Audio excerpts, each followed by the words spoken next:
Sveiki. Trumpai pakalbėsiu apie veržlių užduotį. Pirmiausia, pasinagrinėjame sąlygą, kad remonto dirbtuvės gauna standartinių veržlių kažkokius tai kiekius, sriegiai yra nuo 3 iki 16 dydžio, yra N siuntų, tai pavyzdžiui 6 siuntos, 8 siuntos.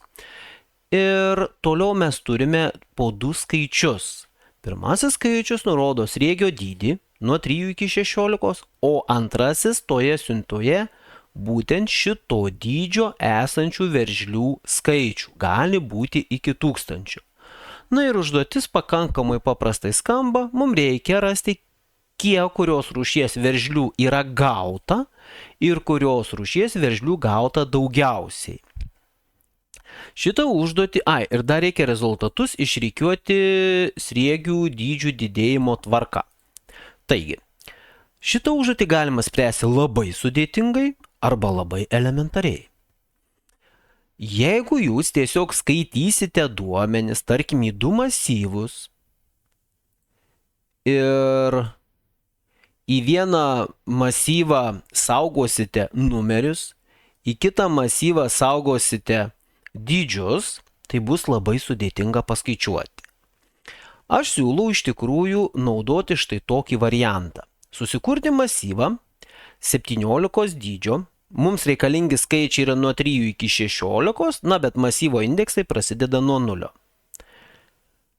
Ir šitie 3 indeksai nebus naudojami, bet jie masyve vis dėlto yra. Kaipgi reikėtų saugoti duomenis? Kaip matot, aš netgi parašiau, kad čia yra ne indeksas, o dydis veržlių. O čia tų veržlių kiekis. Pažiūrėkime pagal pirmąjį testą. 4 dydžio yra 25. 3 dydžio yra 20. Toliau 4 dydžio yra dar 15, tai reiškia jau čia jų yra 40. 6 dydžio yra 30.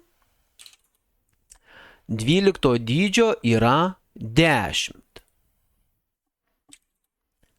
Ir 3 dydžio 25. Tai čia būtų 45.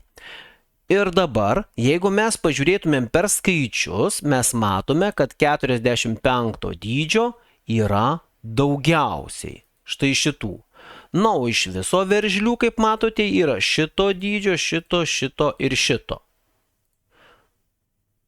Tuo čia, kad kitą spalvą kokią užsidėti. Štai taip.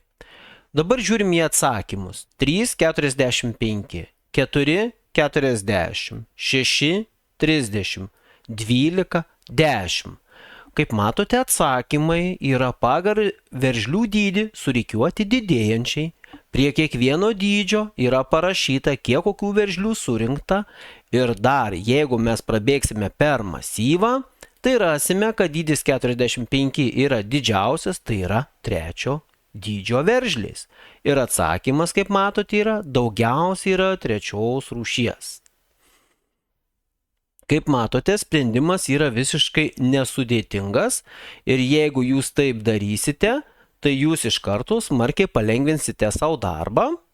Nereikės daryti atrinkimų, nereikės daryti rikiavimų ir panašiai. Galime netgi antrąjį testą pasinagrinėti. Žiūrėkit, 4 yra 60, 5 yra 20, 11 yra 50, 4 dar 40, tai bus 100, toliau kas yra 5 bus 50, 11 dar 40, tai bus 90, 5 dar 50, tai bus 100 ir 13 65, štai taip. Kaip matote, dabar vėlgi, ką mes turime? Tai turime štai šituos masyvo narius, o šituos 2 turime didžiausius. Vėlgi atsakymą eina 400, 500, kaip matote, 11 dydžio 90, 13 dydžio 65. Na, o daugiausiai yra 4 ir 5 dydžio.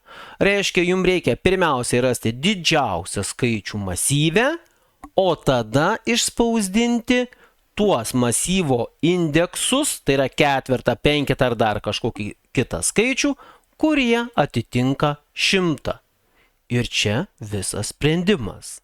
Taip, kad nesirinkit sudėtingesnio, rinkitės visada lengvesnį.